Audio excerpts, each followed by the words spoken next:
আমরা বীরভূমের গ্রামের প্রান্তে পৌঁছে গেছি। উল্টো দিকটাই হচ্ছে এই মাঠটা পেরোলেই মুর্শিদাবাদ।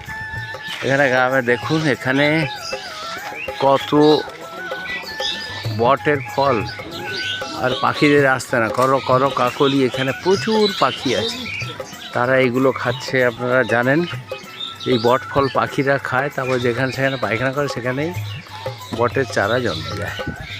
বটের আপনি এই ফল এমনি লাগাবেন হবে না, পাখিকে থ্রু দিয়ে ডাইজেস্ট করলে তারপর এটা আসবে। এই পুরো ধান হয়েছে, বর্ষার শেষ হয়ে গেছে, এখন হেমন্তের শুরু।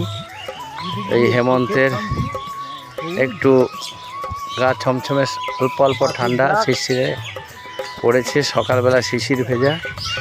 এই গ্রামে আমরা পুরো পাখির ডাক শুনতে পাচ্ছি। কত পাখি গাছের আড়ালে আড়ালে এরা নিচে নিচে যাচ্ছে।